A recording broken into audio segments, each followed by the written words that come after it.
우리 계속해서 요셉의 삶을 좀 살펴보고 있습니다.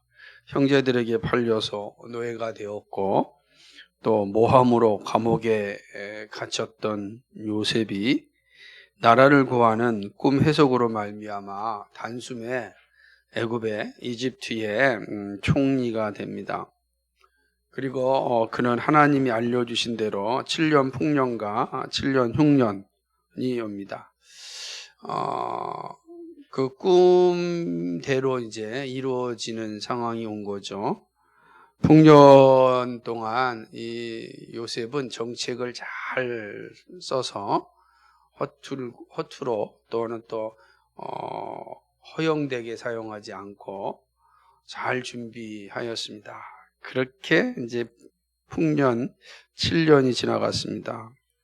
그리고 이제 흉년이 왔습니다. 이제 흉년이 온 지 한 2년째 된 거예요. 아직 7년이 지나려면 5년이라는 시간이 남았습니다. 그러니까 애굽에만 흉년이 온 게 아니라 고대 근동, 그러니까 근동 전체에 다 이제 이 흉년이 오게 된 것입니다. 흉년이 오니까 풍년의 시절에 준비하지 못했던 나라들은 이 흉년을 견딜 수가 없었습니다. 그래서 어려움을 호소합니다. 하지만 애굽은 이 요셉의 선한 정책으로 어려움을 겪지 않고 일상의 삶을 이제 잘 살아가는 것이죠. 가정 총무로서 자신의 역할을 충실하게 하였던 요셉은 나라의 총리가 되어서도 주변을 풍족하게 하는 삶을 감당합니다. 가정 총무, 나라 총리, 무와 리만 박혔을 뿐이죠. 근데 그의 역할, 그와 함께하는 그런 열매들은 다 동일하였습니다. 시위대장의 가정총무 시절에 있었던 상황이 이제 한 나라의 모습에서 반복됩니다. 창세기 39장 5절을 보면 그가 요셉에게 자기 집과 그 모든 소유물을 주관케 한 때부터 여호와께서 요셉을 위하여 그 애굽 사람의 집에 복을 내리심으로 여호와의 복이 그의 집과 밭에 있는 모든 소유에 미친지라. 아멘. 유명한 내용입니다. 그러니까 여호와께서 요셉을 위하여 그 애굽 사람의 집에 복을 내리셨습니다. 그래서 시위대장 집에 있는 모든 소유물에 다 하나님의 복이 임한 것입니다. 요셉이 있는 자리의 변화만 있었지 나타난 열매는 똑같았습니다. 더 풍성하게 열매가 나타난 것입니다. 자신의 역할을 잘 감당하고 있을 때 애굽의 가족, 그러니까 야곱의 가족들이 머물고 있었던 가나안에도 동일하게 이제 어려움이 생깁니다. 가나안이라고 흉년이 없었겠습니까? 그러니까 가나안에도 흉년이 생기게 된 거죠. 그러니까 지금 상황이 역전됐습니다. 가족들이 풍족하고 자유롭게 살아가고 있을 때 요셉은 노예 생활과 감옥 생활을 하고 있었습니다. 그런데 이제 역전이 바뀌었습니다. 요셉이 한 나라의 총리가 돼서 풍족한 삶을 살고 있을 때 야곱의 가족들, 자신의 가족들은 아주 어렵고 힘든 상황에 처하게 된 것입니다. 먹을 것이 없는 상황이 되자 야곱이 자녀들에게 양식을 가져오라 얘기합니다. 그러면서 소식을 들으니 저 이집트에는 양식이 많이 있다고 하더라. 그러니까 너희가 그곳에 가서 양식 좀 가져와서 우리로 살게 해라. 이렇게 이제 명령을 내립니다. 그런데 이제 야곱이 한 가지 제안을 하는데 11명의 형제들 가운데 막내 베냐민은 남겨놓고 10명의 형제들 너희들이 좀 다녀오라 라고 이야기하는 것이죠. 야곱이 이렇게 생각했던 것은 요셉의 생각을 잊을 수가 없기 때문에 그런 겁니다. 정말 사랑하는 그런 요셉이 사실은 죽었다고 생각하고 있었기 때문에 야곱의 입장에서는 베냐민은 자기 곁에 있기를 원하였던 것이죠. 자, 그렇게 10명의 형제들이 이제 애굽에 도착합니다. 요셉을 만나게 됩니다. 요셉을 만나게 될 때 요셉은요 그 형들을 다 알아봅니다. 알아봤는데 형제들은 요셉을 알아보지 못합니다. 그러지 않았겠습니까? 자기가 팔아버린 동생이 이집트의 총리가 되었다고 상상이나 하겠습니까? 상상할 수가 없는 상황이죠. 이미 이집트는 당대의 가장 화려한 문명을 자랑하는 국가였어요. 그런데 그런 국가의 제2인자가 되어 있다? 이거 형제들로서는 상상할 수가 없었던 것입니다. 더군다나 형제들이요, 이게 요셉을 이렇게 그러니까 알지 못했던 또 외적 요건도 하나 있는데, 만약에 이집트 사람들이 전부 다 아프리카 계통의 사람들이었다 한다면 거기에 요셉에 이제 있었으면 완전히 이게 다르잖아요. 모양이 외적인 모습이 다르니까 조금 더 저 사람 누구지라고 더 궁금을 가질 수 있을지 모르겠지만, 그러나 힉소스 왕조는 다 이렇게 동방에서 온 사람들이기 때문에 비슷비슷하단 말이에요. 그러니까 이 특별히 구별도 되지 않은 상황이니까 더더욱 요셉이라고 생각할 수가 없었던 것입니다. 요셉은 자신 앞에 바짝 엎드려 절하는 형제들을 보면서 하나님이 주신 말씀이 생각났습니다. 잘 기억하셔야 됩니다. 창세기 42장 9절에 보게 되면은 요셉이 꿈을 꿨는데 형들의 모든 이렇게 볏집이 자기를 향하여 다 절하는 그런 모습, 그것 때문에 지금 쫓겨남을 당한 거 아니에요. 그것 때문에 시기를 당해서 지금 형들에 의해서 버림받은 거 아닙니까? 근데 요셉이 그게 지금 생각이 나는 거죠. 형제들이 와서 자기 앞에 다 이렇게 무릎을 꿇고 절하는데 요셉이 뭐가 떠올라요? 꿈이 딱 떠오른 겁니다. 이게 되게 중요한 겁니다.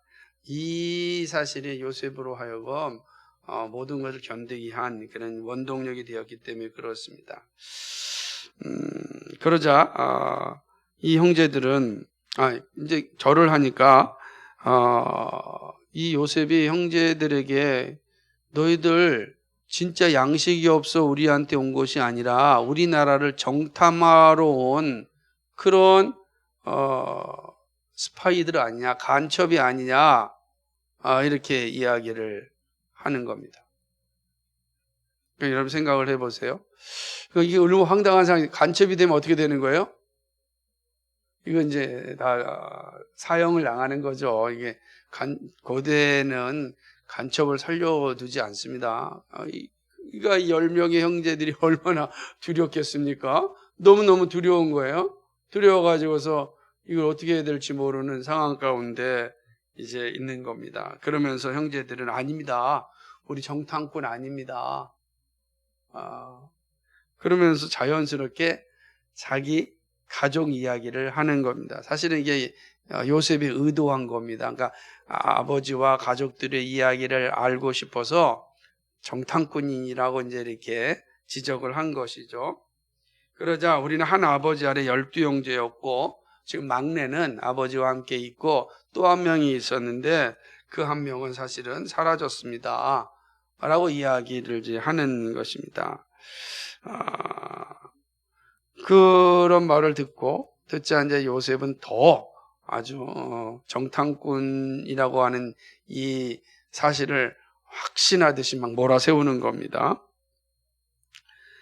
그리고 정말 너희가 정탐꾼이 아니라고 한다면 정탐꾼이 아닌 그러한 증거를 내세우라고 말을 합니다. 아님을 증명할 수 있는 제안을 또 제시하는 것입니다. 그것은 형제 한 명을 여기 남겨놓고 집으로 돌아가서 다시 올 때에 막내를 데려오라. 그럼 내가 너희들이 정탐꾼이 아님을 인정하겠다. 이렇게 제안을 하는 겁니다.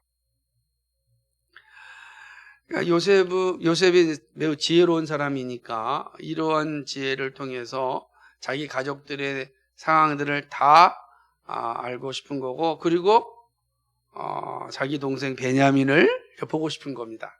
두 가지 목적이 다 이제 들어져 있는 것이죠. 요셉이 이런 말을 하자 형제들이 요셉에게 했던 일들을 생각하게 됩니다. 이게 참 놀라운 사건인데, 가서 네 형제들 데려오라 라고 하자 형제들이 자기들끼리 모여가지고서 어떤 이야기를 하냐면, 우리가 예전에 요셉에게 했던 그 일 정말 잘못됐다. 이 이야기를 서로 이제 하게 되는 것입니다. 요셉이 얼마나 괴로웠을까. 이제 서로 이야기하면서, 지금 우리가 이렇게 당하는 것은 요셉의 괴로움을 듣지 아니하였던 핏값이다. 이렇게 말하고 있는 거예요. 근데 이제 형제들이 이야기할 때 요셉이 자기 나라 말을 알아듣지 못한다고 생각했기 때문에 자기 나라 말로 하는 거예요. 자기 언어로. 이집트의 언어와 다르니까 당연히 얘기하고 있겠죠. 그런데 어떻게 돼요? 요셉은 형제들의 이야기를 다 듣는 것입니다. 그러니 얼마나 참 이게 눈물이 나지 않을 수 없는 거죠. 그리고 이 장면에서 보면은 형들이 그래도 자신들의 잘못을 뉘우치고 있는 모습에 감사하고, 또 요셉의 지난 시절을 생각하니까 서글픔도 생각이 들면서 그가 이제 웁니다. 그렇죠? 그리고 다시금 정신을 차리고 그 중에 한 형제인 시므온을 결박을 하는 겁니다. 형제들은 양식을 가지고 가나안으로 돌아갑니다. 그러나 집으로 돌아가는 도중에 휴게소에 들려서 이제 쉬다가 양식이 제대로 들어있는가 궁금하지 않았겠습니까? 그래가지고 주머니를 열었는데 거기에 돈이 들어있었습니다. 양식값 대신에 주어야 될 돈이 자신의 주머니에 그대로 있었던 겁니다. 이게 얼마나 두려운 일입니까? 이게 돈을 훔쳐온 결과가 된 거죠. 양식을 훔쳐온 결과가 되는 것 아닙니까? 그러니까 매우 두려운 상황에 처하게 된 것입니다. 이거 어떻게 해야 되겠는가? 이제 큰일 났다라고 생각을 하죠. 그리고 이제 집으로 돌아갑니다. 집으로 돌아가서 야곱에게 되어진 모든 일들을 설명을 하는 것입니다. 야곱은 이 형제들의 이야기를 다 듣자 깊은 슬픔에 빠지게 됩니다. 시므온이 갇혀 있는 것도 그렇고, 베냐민을 데리고 오라고 하는 것도 그렇고, 그 다음에 주머니에 돈이 들어있는 것도, 이 모든 내용이 얼마나 야곱의 마음을 또 아프게 했겠습니까? 그 표현을 잘 보여주는 게 42장, 창세기 42장 36절이에요. 같이 한번 읽어볼까요? 시작. 42장 36절입니다. 시작. 그 아비 야곱이 그들에게 이르되 너희가 나로 나의 자식들을 잃게 하도다. 요셉도 없어졌고 시므온도 없어졌거늘 베냐민을 또 빼앗아 가고자 하니 이는 다 나를 해롭게 함이로다. 마음이 이해가 되죠? 이게 요셉도 빼앗겼는데 이제 이 베냐민을 데려오라는 이야기를 듣죠. 또 주머니에 돈이 들어있는 상황, 이거 뭐 엎친데 겹친격이라고 정말로 힘든 상황이니까 야곱의 마음이 너무 아픈 겁니다. 그러자 큰형인 르벤이 나서서 이야기합니다. 아버지, 너무 슬퍼하지 마십시오. 제가 반드시 베냐민도 다 시므온도 다 데리고 오겠습니다 라고 이야기하는 것입니다. 걱정하지 말라고 하는 거죠. 그러면서 말하기를 자신이 베냐민과 시므온 데려오지 않으면 자신의 두 아들을 죽이십시오. 어떻게 이게 할 말이겠어요? 할아버지가 손주를 죽이시겠습니까? 그러니까 그 표현은 뭐냐면, 베냐민이 이제 르벤이 자신 마음, 단호한 마음, 그래서 아주 확실한 결심을 가지고 이제 야곱의 마음을 위로해 주는 거죠. 그리고 르벤을 데리고 베냐민을 데리고 이제 애굽으로 갑니다. 이 창세기 43장 1절에서 15절까지의 내용이에요. 이제 가게 됩니다. 형제들은 베냐민과 함께 요셉을 만나게 됩니다. 요셉은 베냐민과 형제들을 보자 집으로 초청해서 만찬을 준비합니다. 그러자 만찬장에 들어가자 이 형들이 주머니에 있었던 돈 이야기를 하는 겁니다. 자신들도 모르는 일이라고 합니다. 이렇게 얘기하니까 요셉이 그 두려워하고 근심하고 있는 이들의 마음을 위로하면서 뭐라고 얘기하냐면, 그거 괜찮습니다. 그 하나님이 하신 일이니까 대수롭지 않게 여기십시오. 이렇게 이제 대답을 하는 겁니다. 그러니까 창세기 43장 23절에 보면 요셉이 한 말이 기록됐어요. 같이 읽어볼까요? 43장 23절 시작. 그가 이르되 너희는 안심하라. 너희는 하나님 너희 아버지 하나님의 재물을 너희 자루에 넣어 너희에게 주신 것이 너희 돈은 내가 이미 받았으니라 하고 시므온을 그들에게 이끌어. 그죠? 안심하고 두려워 말라라고 하는 겁니다. 너희 하나님이 재물을 너에게 줬고 나는 이미 너희를 돈을 받았다. 그리고 그 증표로서 시므온을 풀어주는 거예요. 그러니까 이게 이제 마음에 이제 위로가 왔겠죠. 요셉의 집으로 초청받은 형제들은 요셉에게 또 이제 이 예물을 바치고 바짝 엎드려 절을 합니다. 두 번째 절을 하는 겁니다. 또 이게 43장 26절에 보면 바짝 엎드려 절을 합니다. 여러분 이 내용들 하나하나 잘 기억하고 있어야 돼요. 요셉은 형제들에게 야곱의 소식을 묻습니다. 형제들이 이야기합니다. 아버지가 평안하시고 지금까지 살아계시다라고 이야기하는 것입니다. 그러고 이제 베냐민을 보니까 정말로 마음에 주체할 수가 없는 거죠. 그래서 하나님의 은혜가 베냐민에게 있기를 원한다라고 이야기하면서 자기 방울에 들어가서 펑펑 웁니다. 얼마나 보고 싶었겠습니까? 얼마나 사랑스러운 자기 동생입니까? 펑펑 울고 다시금 다 씻고 다시 형제들에게 나옵니다. 그리고 형제들과 함께 이렇게 만찬을 하는데 손은 안으로 굽는다고 자기 동생 베냐민에게는 양식의 5배를 줍니다. 창세기 43장 30절과 34절에 기록되어 있는 것입니다. 그런데 재밌는 상황은요, 이렇게 양식을 가득 채우면서 은장과 양식값 돈을 또 베냐민의 집어가는 주머니에다가 다 넣은 거예요. 이제는 은잔도 들어간 거예요. 돈뿐만 아니라 은잔도 베냐민의 이 양식 주머니에 집어넣은 겁니다. 그리고 그 다음날 아침에 보냅니다. 이제는 집으로 기쁘고 즐거운 마음으로 가고 있는 겁니다. 왜냐, 시므온도 풀려났죠. 베냐민도 다 풀려났고 느벤과 형제들의 마음이 얼마나 편했겠습니까? 근데 가고 있는 중에 요셉의 신하들이, 군사들이 형제들한테 와가지고 책망을 하는 겁니다. 너희가 어찌하여 선을 악으로 갚느냐? 라고 이야기하는 겁니다. 그리고 그들을 다 데리고서 요셉 앞에 갔습니다. 그리고 베냐민의 자루에서 보니까 뭐가 나와요? 은잔이 나오고 돈이 나오는 것입니다. 얼마나 황당한 일이겠습니까? 그러니까 이런 내용들을 보았을 때 정말로 또 형제들은 또 큰 충격에 빠지고 마는 것입니다. 요셉은 이제 형제들에게 얘기합니다. 너희들의 마음이 원래대로 정직하다고 생각을 이제 요셉이 꾸민 거니까, 그러니까 이 정직하게 행하지 않았다라고 막 추궁하니까 시므온이 아니다, 유다가 나와서 우리 정직하다, 정직했다라고 이야기하죠. 그러니까 이제 요셉이 또 제안을 합니다. 자, 그렇다고 한다면 네 막내 베냐민을 놔두고 너희들 가라라고 이야기하는 것입니다.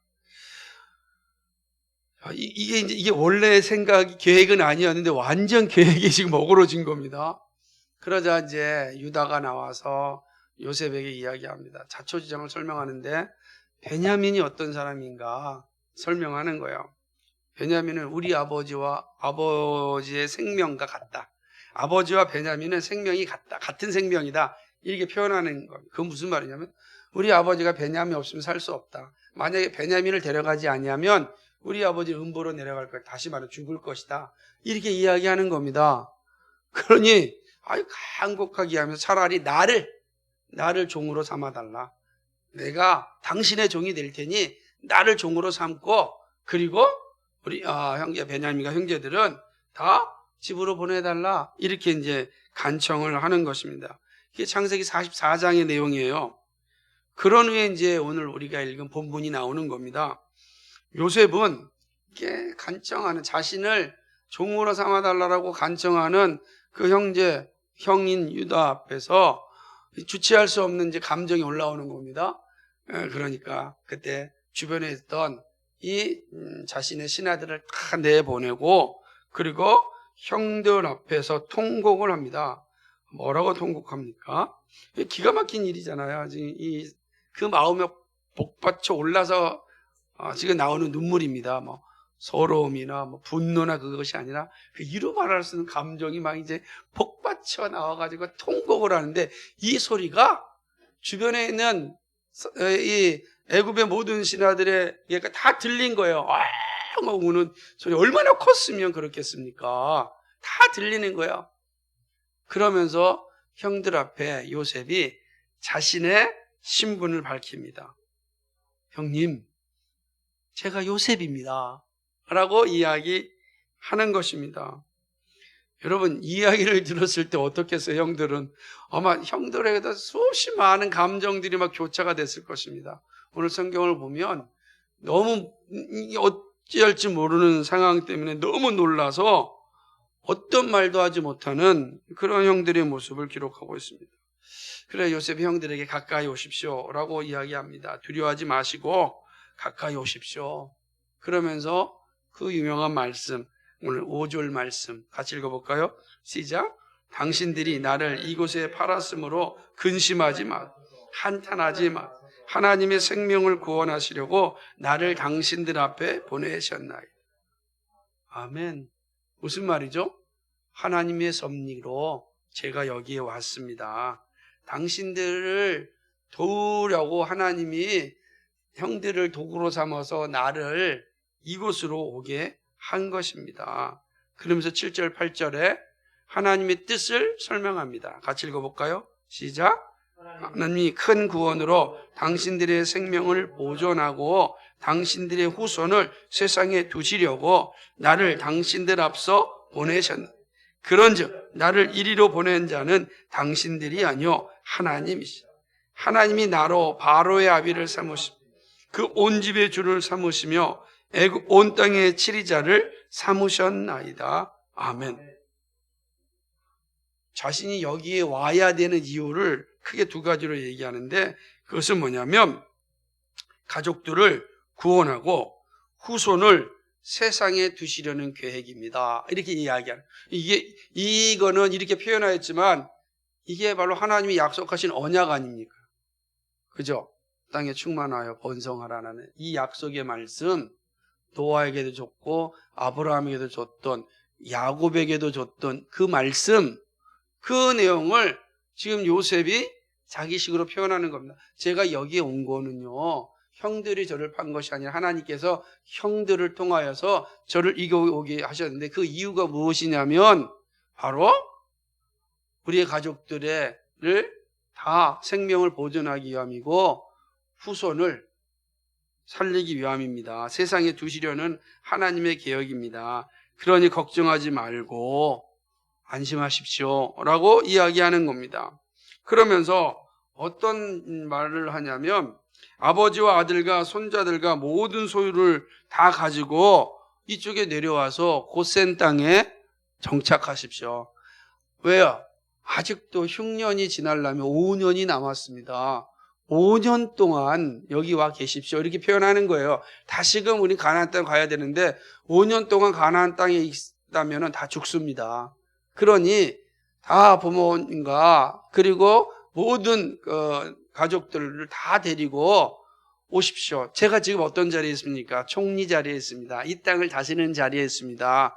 그러니 오시면 안전합니다 라고 이제 요구를 하는 것입니다. 그리고 이제 모든 것이 다 밝혀졌잖아요. 그러니까 얼굴만 보고서 그냥 몰래 울었던 요셉이 이제 그 자기 동생 베냐민의 목을 껴안고 엉엉 우는 겁니다. 그러니까 그 모습을 보자 비로소 형제들이 이제 마음에 안심이 되니까 이야기를 하는 거죠. 물론 형제들은요 완전히 마음을 놓은 건 아니에요. 나중에 이제 야곱이 죽은 뒤에 또 불안에 떠는 형들의 모습이 나타나거든요. 그러니까 어찌됐든 간에 여기에서 지금 이제 베냐민은 목을 안고 요셉이 울고 있는 모습을 보니까 형들이 마음이 다 놓여지게 된 것이죠. 긴 시간 동안 헤어졌던 그 형제들이 서로 만나서 정말로 그 모든 회포를 푸는 그런 장면이 오늘 본문의 내용입니다. 그러니까 요셉을 만나고 요셉과 화해하는 장면은 참으로 아름답게 그지였습니다. 자신을 팔아넘긴 형들을 용서하는 것과 하나님의 섭리에 대한 요셉의 고백은 참된 신자의 모습을 보여줍니다. 형제들을 만나고 자신을 드러내는 모습을 통해서 하나님은 오고 오는 모든 자녀에게 변하지 않는 이 교훈을 주고 있는 겁니다. 여러분, 어떻게 요셉은 이런 일을 할 수가 있었을까? 어떻게 요셉은 이렇게 용서할 수 있었을까? 어떻게 요셉은 이걸 견딜 수 있었을까? 이런 질문을 한번 던지셔야 됩니다. 요셉의 이 모든 상황들을, 이 난관들을 견딜 수 있었던 것은 어디에 있었을까? 오늘 그 사실을 본문을 통해서 좀 얻고자 합니다. 첫 번째는 요셉은 하나님의 섭리를 확신했기에 고난 가운데 인내하였습니다. 하나님의 섭리가 그로 하여금 고난 가운데 절망하지 않고 인내하게 한 것입니다. 요셉의 인생은 참으로 험난하였습니다. 그런데 성경 어떤 기록에도 요셉이 하나님을 불평하고 자신의 신세를 한탄하고 원망하였다는 기록이 없습니다. 요셉은 놀랍게도 자신의 자리에서 항상 최선을 다하였습니다. 이것이 가능하였던 그 이유는 어디에 있겠습니까? 그것은 바로 하나님의 섭리를 확신하였기 때문에 그렇습니다. 하나님이 요셉에게 준 약속이 뭐죠? 하나님이 요셉에게 준 약속이 뭡니까? 다시 꿈으로 가야 되지 않습니까? 꿈 얘기입니다. 그것은 바로 형들과 부모가 자신에게 엎드려 절한다는 약속입니다. 자신이 형들과 부모를 다스린다는 그런 내용이었습니다. 이게 하나님께 받은 약속이에요. 자, 굴속에 떨어질 때 이 약속이 지금 이루어지지 않았습니다. 시위대장의 집에 있을 때 이 약속이 이루어지지 않았습니다. 감옥에 있을 때도 아직 이 약속이 성취되지 않았습니다. 하나님이 주신 이 섭리가 성취되어야 되는 거예요. 그 아직 하나님 분명히 나에게 약속했는데 이게 성취되지 않았잖아요. 그럼 뭐예요? 그날이 올 때까지 아직 시간이 있는 거죠. 요셉이요. 여러분 이거 잘 아셔야 되는 거는 요셉이 그냥 무작정 인내한 게 아닙니다. 대단한 어떤 성품이 좋아가지고 인내한 것도 아닙니다. 요셉이 이 모든 환경과 어려움 가운데서도 인내할 수 있었던 것은 하나님의 섭리를 확신하기 때문입니다. 그리고 그 섭리가 이루어질 날을 바라보았기 때문에 인내할 수 있었던 것입니다. 그 믿음이 요셉에게는 항상 있었습니다. 그런데 상황은 좀 더 어려워집니다. 이상하지 않습니까? 하나님 하신 말씀과 다르니까 아니 분명히 하나님이 저기 준 꿈은 그게 아닌데 왜 점점 이렇게 어렵습니까? 라고 항의할 수 있습니다. 그런데 요셉은 항의하지 않고 하나님의 섭리가 이루어질 것을 차분히 기다렸습니다. 다시 한번 창세기 42장 9절 한번 볼까요? 그렇죠? 42장 9절입니다. 42장 9절, 이게 참 중요한 말씀이에요. 하셨습니까? 같이 읽겠습니다. 시작. 요셉이 그들에 대하여 꾼 꿈을 생각하고 그들에게 이르되 너희는 정탐들이라 이 날의 틈을 엿보려고 왔느냐. 아멘. 이렇게 얘기하는 겁니다. 근데 이렇게 말할 수 있었던 것은 6절 말씀이에요. 같이 읽어볼까? 42장 6절 시작. 때에 요셉이 나라의 총리로서 그 땅 모든 백성에게 팔더니 요셉의 형들이 와서 그 앞에 땅에 엎드려 절하매.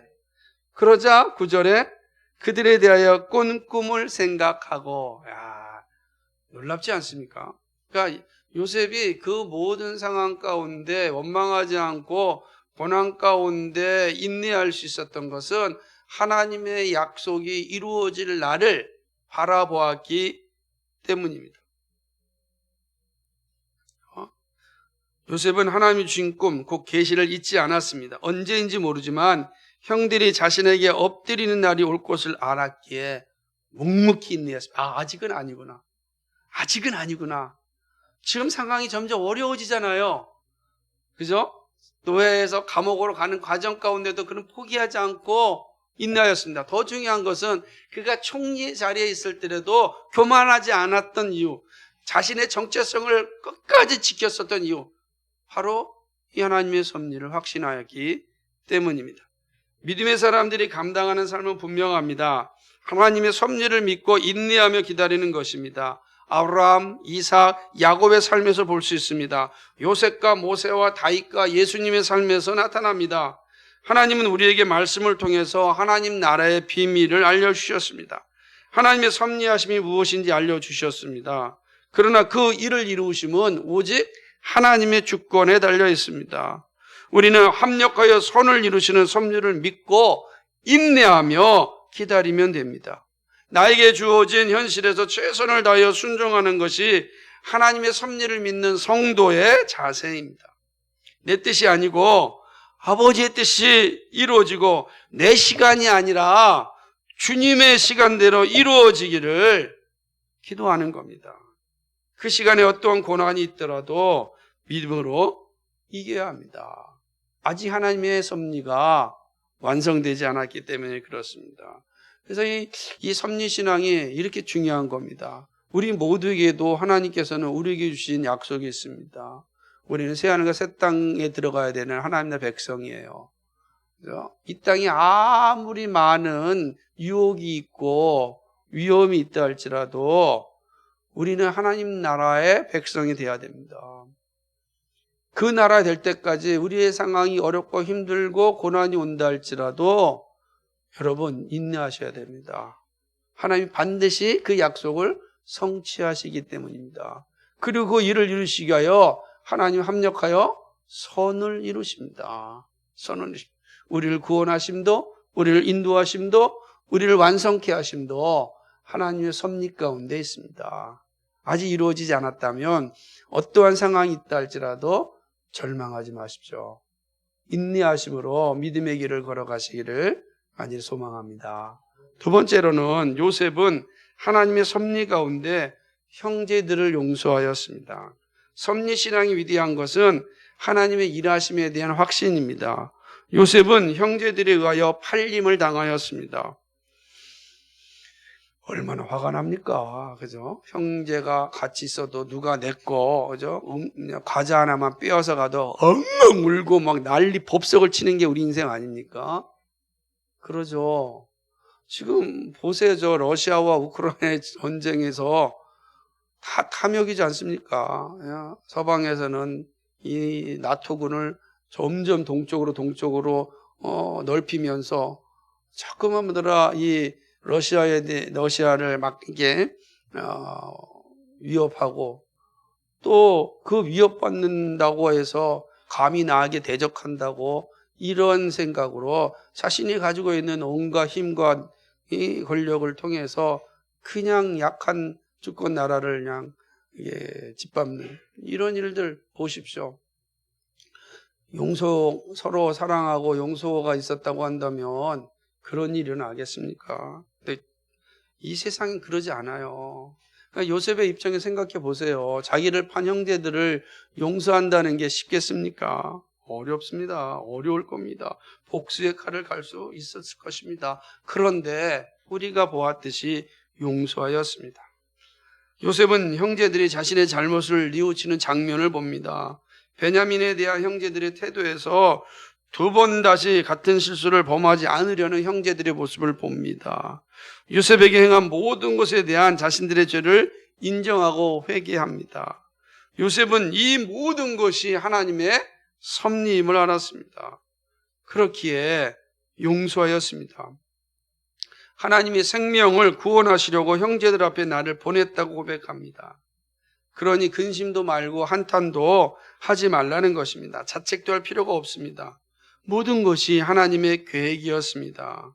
그러니까 요셉에게는 이러한 믿음이 있었기에 형제들을 용서할 수 있었습니다. 만약에 이 하나님의 섭리에 대한 확신과 믿음이 없다고 한다면 누구라도 용서하기가 힘듭니다.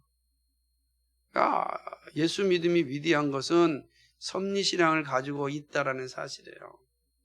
용서는 참으로 힘든 일입니다. 그런데 하나님의 섭리를 알면 용서가 됩니다. 예수님은 죄 없는 가운데 십자가에 달렸습니다. 바로 전까지 사람들이 예수님을 향하여서 호산네 다윗의 자손이여 라고 하면서 환호하였습니다. 우리를 구원하소서 우리의 왕이시여 라고 그렇게 노래하였던 사람들입니다. 그런데 한순간에 확 바뀌어가지고 죽여라 죽여라 십자가에 못 박아라 라고 하는 일을 하고 있는 겁니다. 기가 막히지 않습니까? 이 등 뒤에서 칼을 꽂은 거나 마찬가지예요. 참 살면서 제일 잔인한 행위가 뭐냐면 등 뒤에서 칼을 꼽는 거예요.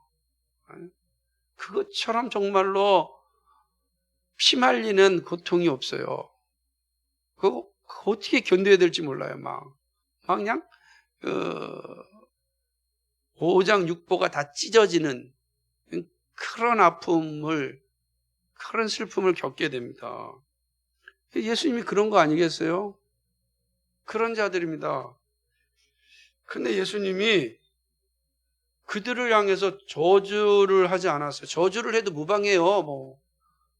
이런 정말로 정말 온갖 욕을 다 포함해가지고 욕한다고 한들 무슨 할 말이 있겠습니까? 근데 예수님 그러지 않았습니다.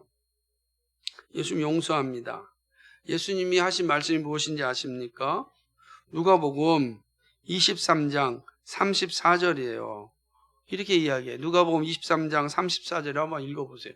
예수님이 하신 말씀을 우리가 한번 직접 한번 대면해서 한번 읽어봅시다. 누가복음 23장 34절 말씀입니다.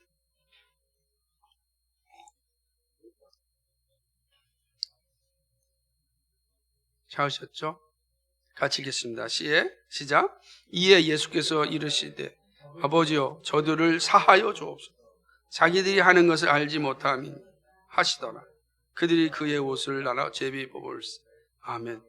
아버지여 저들을 사하여 주옵소서. 자기들이 하는 것을 알지 못합니다 라고 하는 거예요. 자기들이 하는 걸 알지 못합니다. 그러면서 예수님을 배반하니까 예수님을 배반하고 예수님을 십자가에 죽이려 한 것은 저들이 알지 못해서 그런 거예요. 근데 예수님의 십자가에 달린 예수님은 자신이 십자가에 달려야 될 이유를 아시잖아요. 아는 사람이 모르는 사람을 용서할 수가 있습니다. 모르면 용서가 안 돼요. 알면 용서가 됩니다. 알면 용서가 되는 거죠. 예수님은 하나님의 섭리를 알았고 유대인들은 몰랐습니다. 용서는요, 하나님의 섭리를 아는 성도만이 알 수 있습니다. 합력하여 선을 이루시는 하나님을 확신할 때 비로소 용서할 수 있습니다. 그래서 이 되게 중요한 겁니다. 그래서 용서하기까지는 믿음의 성숙이 필요합니다. 단지 신학적으로 이해가 된다고 해서 할 수 있는 게 아니에요.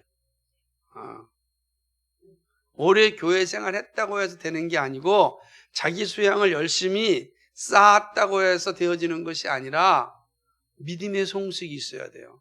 하나님의 섭리신앙이 나에게 분명하고 확신하게 자리 잡으면 그 믿음에서 용서가 나오는 거지 내 의지와 내 지성으로, 내 이성으로 나오는 게 아닙니다. 정말 그래서 성령이 우리의 믿음의 성숙이 함께하는 거예요. 우리가 성령 충만하다는 것이 바로 이 믿음의 성숙이고 이 믿음의 성숙은 하나님의 섭리신앙에 대한 확신이에요. 하나님이 나를 통하여 하실 일이 있어서 이러한 상황을 만들어 주셨다. 이 믿음이 분명하면 비로소 그때부터 조금씩 용서가 되는 거예요. 그러지 못한 일이 얼마나 많습니까? 근데 참 놀라운 것은 용서가 되면 나에게 건강이 와요. 영적으로 육적으로 건강해져요. 근데 내 마음에 용서가 없으면 영적으로 피폐해지고 육적으로도 우리가 질병을 얻게 되는 겁니다. 계속 갖고 있으면. 근데 이게 어떤 거라도 치료가 안 된단 말이에요. 약물로도 치료하면 좋겠는데 영적인 것이 어떻게 약물로 치료가 되겠습니까? 안 돼요.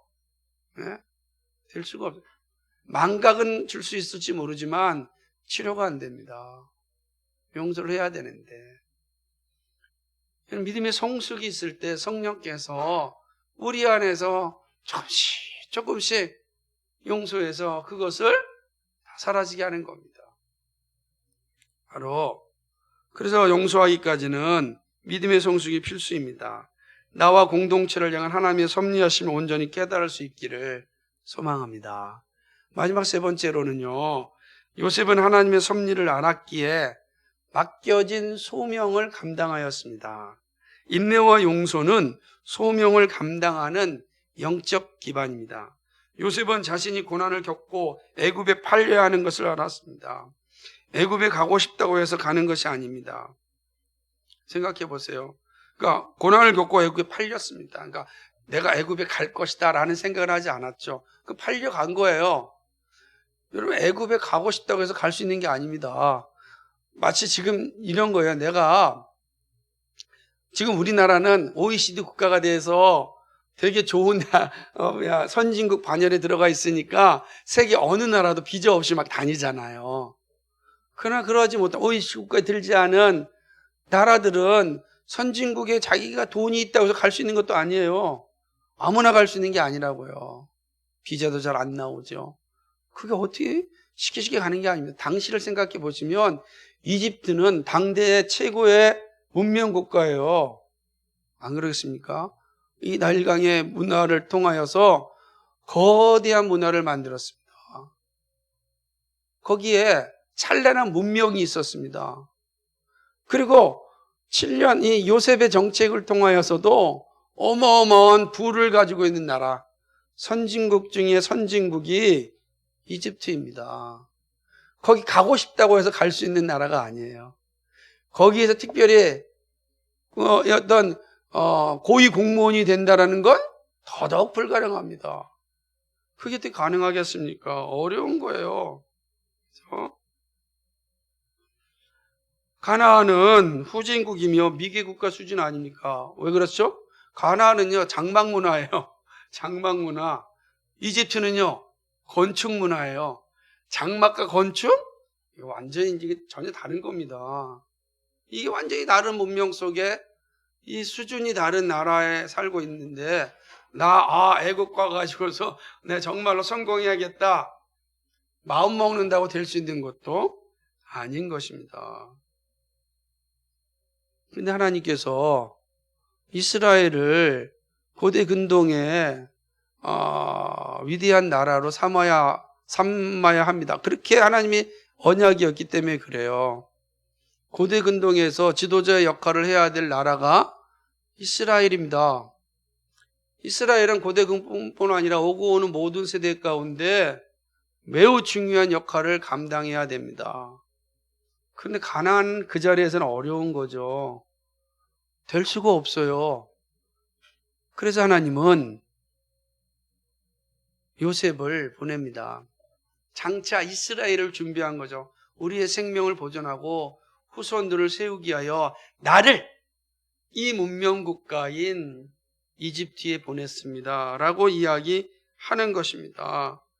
가나안의 위대한 문명을 만들기 위하여 문화의 중심지인 애굽이 필요했습니다. 하나님은 요셉을 통하여 이스라엘의 미래를 준비하였습니다. 7절 말씀처럼 하나님이 큰 구원으로 당신들의 생명을 보존하고 당신들의 후손을 세상에 두시려고 나를 당신들 앞서 보내셨나이다. 생명을 보존하는 것과 후손을 세상에 살아남게 하심이 바로 하나님의 언약 아닙니까? 하늘의 별들처럼 생명이 보존됩니다. 문화명령을 수행할 후손들을 준비하십니다. 이 모든 것이 하나님의 섭리입니다. 요셉은 자신을 통해서 이루어질 하나님의 계획을 잘 준비하였습니다. 잘 준비하였어요. 그래서요, 요셉은 높은 자리에 있지만 권력에 취하지 않았고 교만에 떨어지지 않았습니다. 이게 중요한 거예요. 그 자신을 향한 하나님의 섭리를 망각하면 반드시 취합니다. 부자가 되면요, 돈에 취합니다. 권력을 갖게 되면 권력에 취하는 거예요. 자신에게 그 자리에 있게 하신 하나님의 소명을 망각하게 됩니다. 근데 섭리신앙이 분명하니까 그가 애굽의 가장 높은 자리에 있었어도 그 권력에 취하지 않았고 그 물질에 취하지 않았어요. 교만하지 않았습니다. 그러지 나를 이리로 보낸 자는 당신들이 아니요 하나님이시라. 이게 요셉이 가지고 있는 고백입니다. 애굽 온 땅의 치리자로 삼으신 이유는 이스라엘을 준비케 위함입니다. 이게 요셉이 가진 신앙이었어요. 하나님께 자신에게 계시로 보여준 것이 무엇인지 항상 기억하였습니다. 나를 통하여 하나님의 나라를 준비시키기 위한 그 계시에 대하여 요셉은 늘 가지고 있었습니다. 그래서 자신이 높은 자리에 있었지만 그 나라에 동화되지 않았어요. 우상의 나라에 동화되지 않았어요. 우상의 나라에 빨려 들어가지 않았다고요. 혼합되지 않았습니다. 이게 얼마나 귀한 하나님의 사람입니까? 우리가 종종 주변에서 환경이 바뀌고 좀 돈이 좀 생기고 권력을 가지면서 변질되는 수없이 많은 사람을 보지 않습니까? 목이 빳빳해지고요. 얼마나 많이 봅니까? 얼마 살지도 못하는 인생인데 마치 자신이 하나님의 자리에 있는 것처럼 교만을 떨며 사는 이들이 얼마나 많습니까? 거기에 권력이 또 더하여진다고 생각해 보십시오. 아주 이루 말할 수 없습니다. 사람들이 교회만 조금 더 켜도 얼마나 목이 뻣뻣하고 살아갑니까?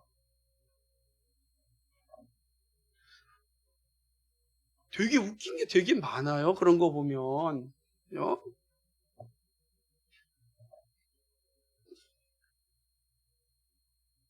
그런데 요셉은 그 자리에 가서도 흔들리지 않고 자신이 이 자리에 있는 이유를 정확하게 기억하였습니다. 그래서 맡겨진 소명에 충실하였습니다.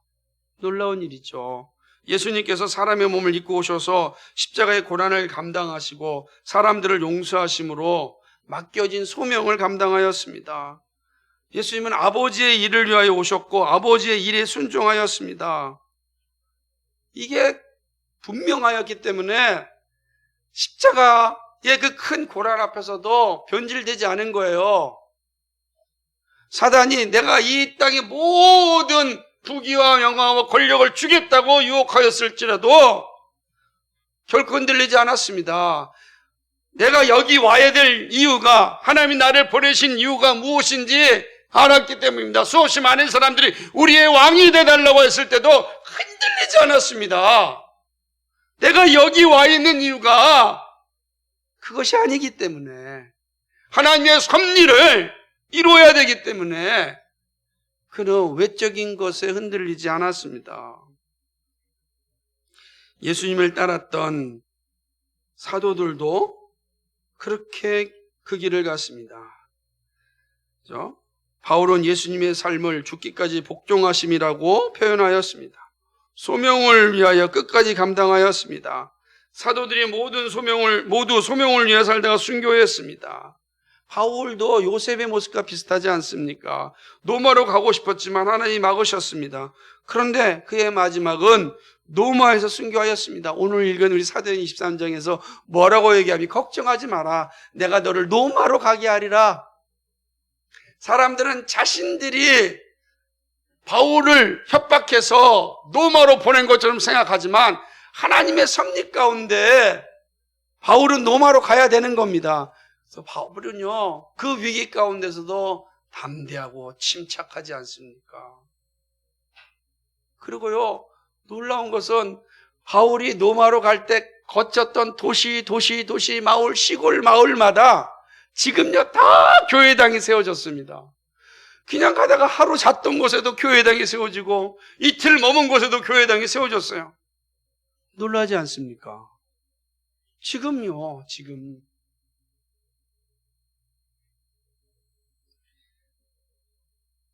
하나님의 섭리를 알면 소명을 끝까지 감당할 수 있습니다. 정말 그래요. 나에게 맡겨진 소명을 감당할 수 있어요. 여러분이 왜 지금 그 자리에 있는지 아십니까? 하나님의 소명을 이루기 위함입니다. 그러면 여러분 가운데 혹 잘나는 사람, 아주 세상에서 성공할 수 있는 자리에 이를 때 이 말씀 기억하십시오. 교만하지 마십시오. 권력에 취하지 마십시오. 물질에 취하지 마십시오. 그 자리에 두신 하나님의 뜻이 있습니다. 여러분이 어떤 자리에 있든지 간에, 어느 자리에 있든지 간에 그 자리는 하나님의 소명을 이루는 자리입니다. 그러니까 하찮은 자리라고 생각하면 안 돼요. 어떤 자리든 하나님의 소명을 이루기 위하여 나에게 그 자리를 주셨어요. 그럼 우리는 최선을 다하여 소명을 감당하면 됩니다. 사랑하는 성도 여러분, 나를 향한 하나님의 섭리를 아는 것이 중요합니다. 우리는 다 하나님의 섭리 가운데 존재합니다. 창세전에 우리를 예정하셨습니다. 그리고 이곳에 살게 하시고 믿음을 갖게 하셨습니다. 우리에게 있는 본질적인 하나님의 섭리는요, 하나님 나라를 완성하는 일입니다. 그 일을 위하여 교회로 모이게 하시고 교회를 세우게 하셨습니다. 우리가 하는 모든 일이 다 하나님의 섭리 가운데 있습니다. 우리는 다 완성될 하나님 나라의 백성이 됩니다. 그 나라를 위하여 요셉이 살았고 예수님이 보여주셨듯이 우리도 이 땅에서 최선을 다하여 살아야 합니다. 이 땅을 살아가는 길에는 많은 인내가 필요합니다. 욕심이 지배하는 세상에서 마귀는 어떠한 시험을 줄지 모릅니다. 그러나 자녀를 향한 하나님 아버지의 섭리하심을 믿고 인내하시기 바랍니다. 어려움이 지속된다고 원망과 불신의 자리에 떨어지지 마시고 더욱더 힘을 다하여 약속을 의지하시기 바랍니다. 우리 주님께서 합력하여 손을 이루십니다. 하나님은 자녀들을 결코 외면하지 않습니다. 깊은 감옥과 같은 어둠에 내버려 두지 않습니다. 반드시 밝은 태양 아래로 불러내십니다. 그러므로 사람과 세상을 원망하지 마시기 바랍니다. 원망은 자신을 죽이는 일입니다. 사람을 보며 세상을 볼 때 만족감이 없다는 찬송가의 노래처럼 오직 하나님 한 분만으로 만족할 수 있어야 합니다. 탐욕으로 가득 찬 세상에 어떤 일이 벌어질지 모릅니다. 아무리 수고하고 애써서 재물과 권력을 쌓는다 해도 한순간에 전쟁으로 사라질 수 있습니다. 그죠? 아무리 멋진 건물이 세워지면 뭐합니까? 미사일 한 방으로 그 화려한 건물이 그냥 무너집니다. 여러분, 우리가 가지고 있는 거 내가 다 가지고 영원토록 누릴 것 같죠? 저는 여러분, 우리가 전쟁을 보면서 배워야 될 것 중에 하나가 이런 거예요. 한순간에 사라질 수 있습니다. 그래서 보이는 것은 잠깐이라고 말씀하는 겁니다. 이 말씀을 깨달을 수 있기를 소망합니다. 보이지 않는 것에 소망을 두지 마시고, 보이는 것에 소망을 두지 마시고 보이지 않는 것에 소망을 두시고 살아갈 수 있기를 바랍니다. 주 예수님의 은혜를 바라보면서 더욱더 믿음의 길에 서기를 소망합니다. 여러분, 더욱더 힘을 다하여 기도하시기를 소망합니다. 온 힘을 다하여 주님의 섭리를 깨닫고 주님을 붙잡기 바랍니다. 늘 주님과 함께 동행하십시오. 모든 것이 주께 있음을 믿으십시오. 주님은 합력하여 손을 내시고 우리를 끝까지 인도하십니다. 여러분을 향한 하나님의 섭리하심, 그 사실이 분명함을 알고 오늘도 믿음의 자리에서 멋지게 걸어갈 수 있기를 주님의 이름으로 축복합니다. 아멘. 거룩하시고 자비하신 아버지 하나님, 고맙고 감사합니다. 요셉의 모습을 통하여서 우리에게 들려주시는 말씀을 깨닫습니다. 하나님의 섭리하심을 확신할 때 우리는 삶의 현장에서 인내할 수 있고, 하나님의 섭리하심을 확신할 때 우리는 누구든지 용서할 수 있는 믿음을 가질 수 있고, 하나님의 섭리하심이 분명할 때 나의 삶의 위치에서 참으로 교만하지 않고 권력에 취하지 않고 하나님의 소명을 충실하게 감당할 수 있습니다. 하나님 아버지, 믿음의 선진들이 그리하였고 우리 주님께서 십자가에서 보여주셨던 그 거룩한 섭리의 삶, 아버지, 우리도 이 땅 가운데 주님 오시는 그날까지 감당할 수 있도록 도와주옵소서. 감사드리며 예수 그리스도의 이름 받들어 기도하옵나이다. 아멘.